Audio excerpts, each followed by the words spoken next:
MA final के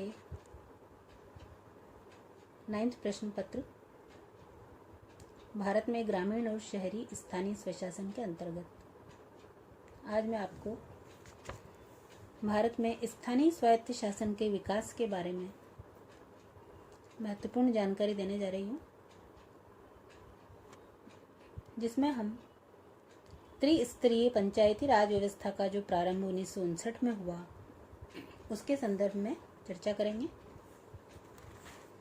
1958 में बलवंत राय मेहता के सुझावों को राष्ट्रीय विकास परिषद ने स्वीकृत कर लिया था। सर्वप्रथम राजस्थान राज्य विधानसभा ने सितंबर 1959 में पंचायती राज अधिनियम पारित किया और 2 अक्टूबर 1959 को राजस्थान के नागौर जिले में प्रधानमंत्री पंडित जवाहरलाल नेहरू ने दीप प्रज्वलित कर पंचायती राज व्यवस्था का उद्घाटन किया था। इसके पश्चात इसी वर्ष आंध्र प्रदेश में भी पंचायती राज व्यवस्था का गठन किया गया। 1960 से 64 तक की अवधि में असम, बिहार, गुजरात, मध्य प्रदेश, हरियाणा आदि अनेक राज्यों में पंचायती राज संस्थाओं की स्थापना की गई। बलवंत राय मेहता समिति की अनुशंसा के आधार पर विभिन्न राज्यों में पंचायती राज का जो ढांचा अपनाया गया उसमें एक रूपता का अभाव था। राजस्थान और आंध्र प्रदेश में बलवंत राय मेहता समिति के सुझावों के अनुरूप त्रिस्तरीय पंचायती राज संस्थाओं का गठन किया गया, जिसमें पंचायत समिति सर्वाधिक अधिकार संपन्न संस्था थी।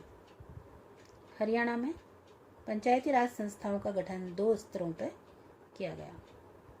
प्रथम ग्राम स्तर पर ग्राम पंचायत तथा द्वितीय खंड स्तर पर विकास समिति।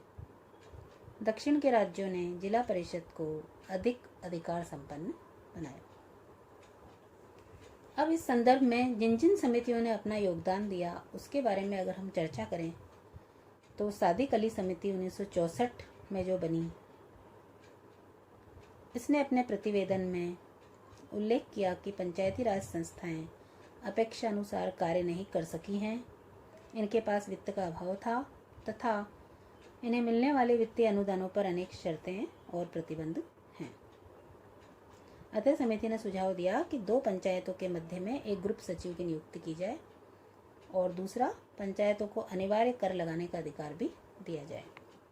इसके पश्चात गिरधारी लाल व्यास समिति 1973 में आती है, जिसने ये सुझाव दिए कि प्रत्येक ग्राम पंचायत में ग्राम सेवक की नियुक्ति अनिवार्य की जाए।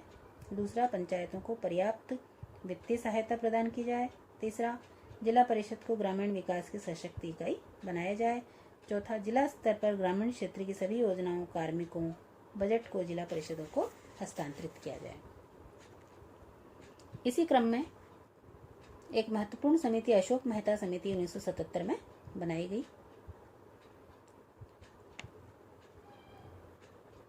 पंचायती राज व्यवस्था को सार्थक, कल्याणकारी, कुशल, सक्षम और प्रभावशाली बनाने के लिए व्यावहारिक सुझाव देने के लिए भारत सरकार ने 12 दिसंबर 1977 को अशोक मेहता की अध्यक्षता में एक समिति का गठन किया, जिसने संपूर्ण पंचायती राज व्यवस्था का अध्ययन करके 1959 से 1977 तक के पंचायतों के कार्यों के इतिहास को 3 भागों में विभक्त किया। पहला, सन 1959 से 1964 तक पंचायती राज संस्थाओं की स्थापना और सुदृढ़ीकरण। दूसरा, सन 1964 से 1969 तक पंचायती राज संस्थाओं की गतिहीनता। और तीसरा, सन 1970 से 77 तक पंचायती राज संस्थाओं का पतन। इस प्रकार से अशोक मेहता समिति ने जो प्रमुख अनुशंसाएं की, उनमें पहला था कि ग्राम पंचायत के स्थान पर मंडल पंचायत बनाई जाए। दूसरा, जिला स्तर पर विकेंद्रीकरण हो। तीसरा, विकास योजनाओं का जो प्रारूप है जिला परिषदों द्वारा तैयार किया जाए। चौथा, जिला परिषद सहित जिले के समस्त अधिकारी जिला परिषद के अधीन हों। अगला, ग्राम सभा को लोकतांत्रिक विकेंद्रीकरण में महत्वपूर्ण स्थान दिया जाए। अगला, पंचायती राज संस्थाओं के निर्वाचन दलीय आधार पर हों और नवीन पंचायती राज वित्त आयोग का गठन किया जाए और पंचायती राज संस्थाओं द्वारा स्वयं के वित्तीय स्रोत भी विकसित किए जाएं। इस प्रकार से अशोक मेहता समिति के अनुशंसाओं को केवल आंध्र प्रदेश और कर्नाटक ने कुछ परिवर्तनों के साथ क्रियान्वित किया, अन्य राज्यों ने इनको स्वीकार नहीं किया। अब एक समिति इसी क्रम में आती है, डॉक्टर C.H. हनुमंतराव समिति 1982।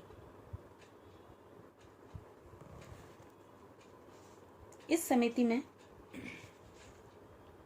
मई 1984 में अपना प्रतिवेदन प्रस्तुत किया, जिसमें ये कहा गया कि विकास की योजनाएं केंद्रीकृत रही हैं, अतः इसमें स्थानीय लोगों की सहभागिता का नितांत अभाव रहा है। समिति ने अनुशंसा की कि योजनाओं का विकेंद्रीकरण होना चाहिए। इसी क्रम में एक समिति आती है, डॉक्टर G.V.K. राव समिति 1985।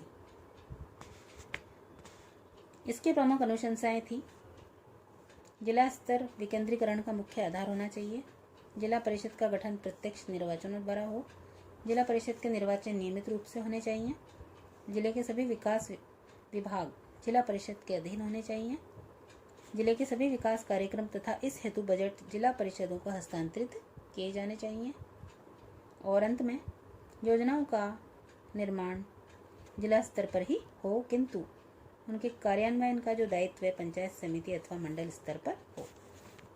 इसी क्रम में एक समिति और आती है, डॉक्टर लक्ष्मीमल सिंघवी समिति 1986। भारत सरकार के ग्रामीण विकास विभाग ने जून 1986 में डॉक्टर L.M. सिंघवी की अध्यक्षता में एक समिति का गठन किया। इसका दायित्व पंचायती राज संस्थाओं की समीक्षा करके ऐसे सुझाव देना था जिनके द्वारा पंचायती राज संस्थाओं को राष्ट्र निर्माण और ग्रामीण विकास का वास्तविक प्रभावशाली साधन बनाया जा सके। अगले चरण में हम यदि बात करें तो एक महत्वपूर्ण आयोग आता है, सरकारिया आयोग प्रतिवेदन 1987। इस संदर्भ में आयोग की जो महत्वपूर्ण अनुशंसाएं थी, पहली, स्थानीय संस्थाओं के चुनाव नियमित रूप से करवाए जाएं। दूसरा, कानून द्वारा यह सुनिश्चित किया जाए कि इन संस्थाओं को अधिक समय तक भंग नहीं रखा जाए। तीसरा, पूरे देश के लिए इस संदर्भ में एक समान संसदीय कानून लागू किया जाए। इसी क्रम में आती है पीके थुंगन समिति 1988, जिसके प्रमुख सुझाव थे, पंचायती राज संस्थाओं को संवैधानिक मान्यता प्रदान की जाए, पंचायती राज संस्थाओं का कार्यकाल 5 वर्ष निर्धारित हो, पंचायती राज संस्थाओं के नियमित तथा निर्धारित समय पर चुनाव हो। अगला, पंचायती राज संस्थाओं के चुनाव के संचालन हेतु राज्य निर्वाचन आयोग का गठन किया जाए। और अगले क्रम में ये एक और सुझाव था कि जिन राज्यों में पंचायती राज व्यवस्था की त्रिस्तरीय व्यवस्था नहीं है, वहां भी इसे लागू किया जाए। जिला परिषद ही जिले में योजना और विकास का अभिकरण हो और अंत में जिला परिषदों के साथ उस क्षेत्र के विधायकों और सांसदों को भी जोड़ा जाए। अगली समिति आती इसमें हरलाल सिंह खर्रा समिति 1990, जिसके सुझाव थे कि जिला परिषद तथा ग्रामीण विकास अभिकरण का परस्पर विलय होना चाहिए। ग्रामीण सुविधाओं तथा आवश्यकताओं से जुड़े सभी प्रशासनिक मामलों में पंचायती राज संस्थाओं का नियंत्रण होना चाहिए। तीसरा सुझाव, पंचायती राज संस्थाओं को दी जाने वाली प्रति व्यक्ति राजकीय सहायता की राशि में वृद्धि होनी चाहिए। और अगला, पंचायतों की जुर्माना लगाने की शक्ति, राशि, शुल्कों में भी वृद्धि की जानी चाहिए। इसी क्रम में 64वां संविधान संशोधन विधेयक 1989 भी महत्वपूर्ण है। 1989 में तत्कालीन प्रधानमंत्री स्वर्गीय राजीव गांधी जी के प्रयासों से 64वां संविधान संशोधन विधेयक केंद्र सरकार की ओर से संसद में प्रस्तुत किया गया। इसका उद्देश्य पंचायती राज संस्थाओं को संवैधानिक दर्जा देना था, किंतु राज्यसभा में अपेक्षित बहुमत के अभाव में विधेयक पारित नहीं हो सका। इस विधेयक की प्रमुख आलोचना का आधार यह था कि इस व्यवस्था से पूरे देश में पंचायती राज संस्थाओं पर केंद्र सरकार का प्रत्यक्ष नियंत्रण स्थापित हो जाएगा। इससे राज्य सरकारों की शक्तियों में कमी होगी तथा केंद्र सरकार की शक्तियों में वृद्धि होगी। तो इस प्रकार से भारत में ग्रामीण स्थानीय शासन के विकास में इन समितियों का और आयोगों का महत्वपूर्ण योगदान रहा। धन्यवाद।